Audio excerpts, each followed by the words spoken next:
Cuellar sees the canvas for the first time as a pro. And come on, man. That's too easy. Make sure y'all stay on point with The Puncher's Point.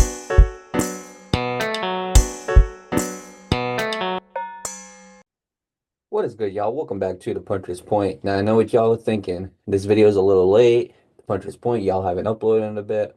There's been some personal things, but you know what? We're going to toss all that aside, and we are going to officially be back.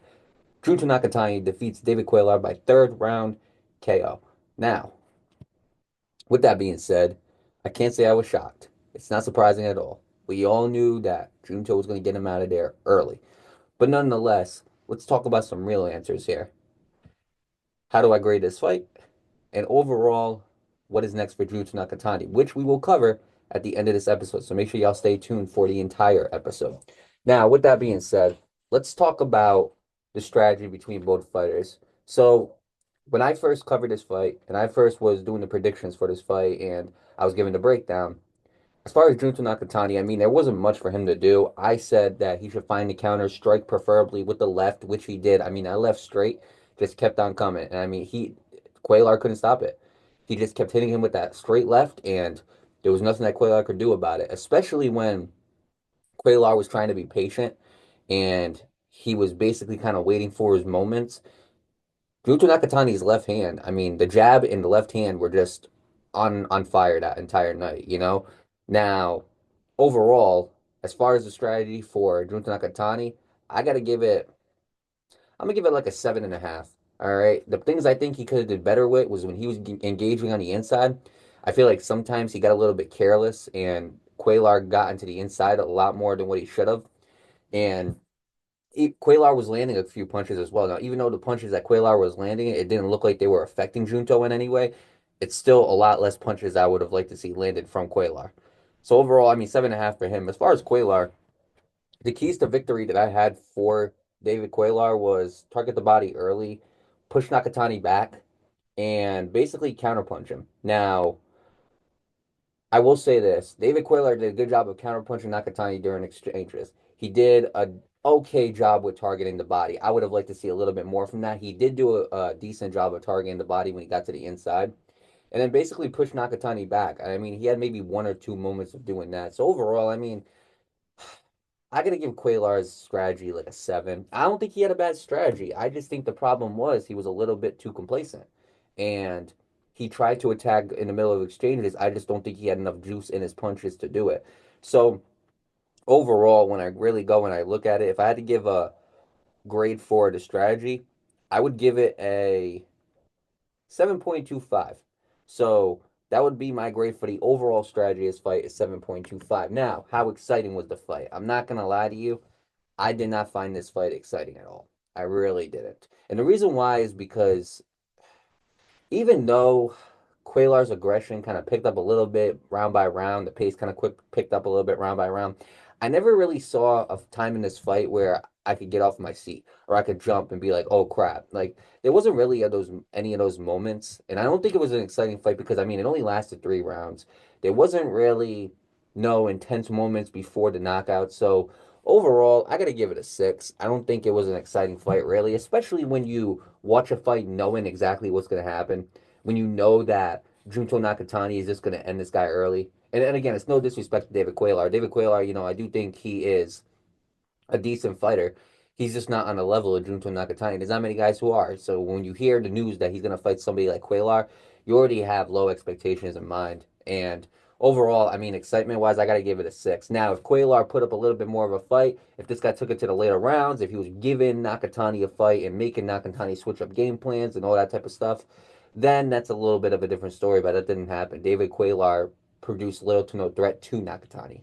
And I believe because Nakatani didn't feel threatened, he was able to keep landing that straight, keep landing that jab, be the aggressor, push Cuellar back against those ropes, and eventually knock him out. So overall excitement, I got to give that a 6. Now, with that being said, the stakes that were on the line. I mean, the Bantamweight Championship was on the line, so I mean, that kind of raises it a little bit. But overall, can we look at this fight and say that this puts Junto Nakatani on a whole nother level? No. the stakes for this wasn't really that high. It wasn't like Cuellar brought anything to the table. Cuellar was just another opponent that Top Rank and Nakatani's management decided, and promotional team decided to come in here and basically try to wrap up this fight. And this is what I mean. I can't keep watching guys like Inoue and Nakatani fight guys that we know they're gonna beat. I can't see. I need to start seeing some bigger fights with these guys. So we'll get to that, and we'll basically give a more in-depth explanation of that later on in the fight, or later on in the episode, excuse me. So overall, I mean, stakes, I mean, I'm gonna be generous and give it a 7, only because that WBC Bantamweight Championship was on the line. And even a 7 is a little bit too high for that, in my opinion, because I don't think it's enough, but I'm gonna be generous and give it a 7. I think because that championship is on the line, because both of them were undefeated, maybe that adds on to it as well. Somebody was going to lose their 0. We knew it wasn't Nakatani. Um, yeah, I'll say a 7. Now, impact. How does this impact the sport of boxing? Well, it really doesn't.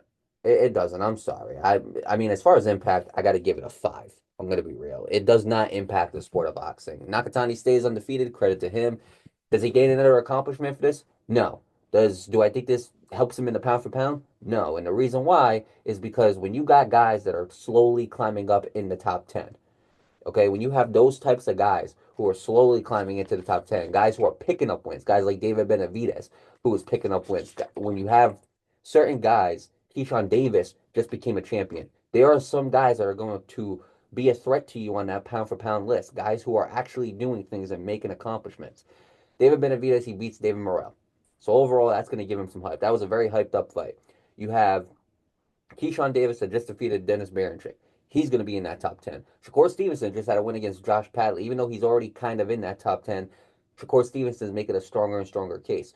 You got guys like Joseph Parker, who just had a big win over Bacoli. I mean, Daniel Dubois still kind of looming around. I mean, and then you talk about the lighter divisions, Jesse Van Rodriguez is there. So when you really go and look at it, there's a lot of guys fighting for that pound for pound. And I even forgot Jerron Boots Ennis. There's a lot of guys fighting for that top 10 pound for pound list. And I don't think this win helps Junto Nakatani in any way. There was barely any promotion about this. There was barely any hype. There wasn't any of that. So as far as the impact, I got to give it a 5. I mean, I don't think you can put it anywhere higher. We knew who was going to win. We knew the outcome. We knew that it was just going to be a 30-0 for Junto Nakatani. There wasn't no challenge here. So, yeah, I mean, 5, I think, is where we put it. And so, with that being said, the average of this fight is 6.31. Now, 6.31, it's not rated heavily on this list. When we look at the actual fight rankings, 6.31 is basically the third to last ranked fight on here. It is above Shakur Stevenson versus Josh Padley, and it is below Joseph Parker versus Martin Bacoli. So that's where Junto Nakatani versus David Cuellar is going to end up in the third to last spot. So now, with all that being said, what's next for Junto Nakatani? I want to see him fight guys like Naoya Inoue, guys like Jesse Rodriguez. Now, the Inoue fight, in my opinion, is a lot closer than the Jesse Rodriguez fight. I will say that. However, when you go in and you're looking at the champions in this division, I would like to say that the one matchup that you can make would be Susumi. I really want to see that. I want to see him versus Susumi. And the reason why is because I want to see a champion versus champion. And I want to see them both go at it in Japan. Top Rank can make that fight happen. It's a manageable fight. It's a fight that could be made. That's what I want to see. I want to see boxing champions go one-on-one and start unifying titles, but we don't see that a lot. We don't see guys go for undisputed a lot. That's why I really do appreciate fights like Beterbiev and Bivol, Fury versus Usyk. I like those fights because we get to see the best versus the best. So when you really go and you look at it, the bantamweight division, it's got Nishida, it's got Susumi, Junto Nakatani, and then Yoshiki Takei or Taki. Excuse me if I pronounced that wrong. So there's a lot of fights that you can make, and honestly, it's a Japanese ran division. All 4 of those guys are Japanese fighters. So these are easy fights to make that Top Rank can make. If it's going to be a lot more difficult to make the Naoya Inoue fight, that's fine. Put him up against Takuma.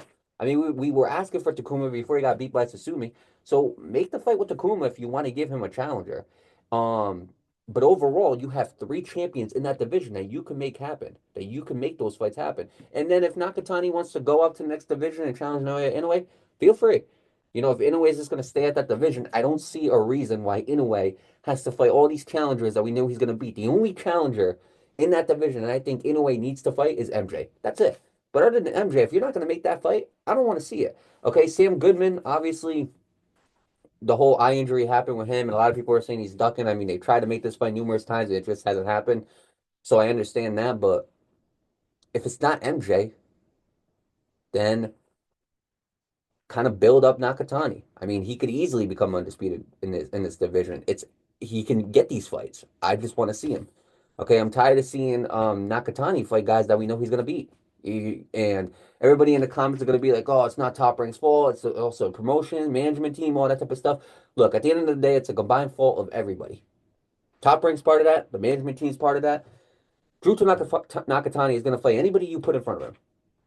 But I think in order for Junto Nakatani to be taken seriously, to be taken a lot more seriously than what he's been, for him to actually get a decent spot on the pound for pound list, he is going to have to fight one of these three champions in this division or bump up. Now, as far as Jesse Rodriguez is in the division below the 115 division. You can make a fight with Jesse Rodriguez. That fight to me, the reason why I say that fight is a lot more difficult to make is because now you got two different promotional banners that are kind of negotiating for that fight. You have Top Rank and then you have Matchroom. However, once Top Rank's deal with ESPN is all over, they're going to join DAZN as well, which means you're going to have more. You're going to have the majority. The majority, I believe, the only one would be Al Heyman, PBC, but you have the majority of the boxing promotions being under one banner, which is DAZN. And I gave DAZN a lot of criticism throughout the years, a lot of criticism, and some of it rightfully so. Some of it I was a little bit too quick to judge. Overall, I think Top Rank joining DAZN in a way is a good thing because you get to see some of these big fights happen. You get to see some of these these promotional companies, you get to see them kind of come together and start making big fights. So maybe Jesse Rodriguez and Junto Nakatani happens down the line. However, as of right now, Junto Nakatani and Inoue can still be made. And if not, then you got three champions in that bantamweight division that you could choose from. I would personally like to see him fight Tsumi, but any of the other two, whether that's Takai or whether that is um, Nishida, I would like to see that happen too. So overall, I just want to see that bantamweight division start unifying and potentially become undisputed. But obviously, we're gonna have to wait and see what happens with all that. I mean, overall, shout out to Junto Nakatani for getting the job done. He did what he was supposed to. So I'm not gonna say this is a big criticism on Junto Nakatani because it's not. They put Cuellar in front of him. He made quick work of Cuellar. I'm just ready to see this next fights happen. I'm just ready to see the big fights happen. I want to see fights that are going to legitimize Junto Nakatani. I'm not saying he's not legit. I'm not saying he's got more to prove or anything. I know Junto Nakatani is a dog. I know that guy is a beast. But I do want to see how good of a beast he is, how much of a dog he is by fighting some of these other champions. I want to see Junto Nakatani start building a championship resume, kind of like how Naoya Inoue did.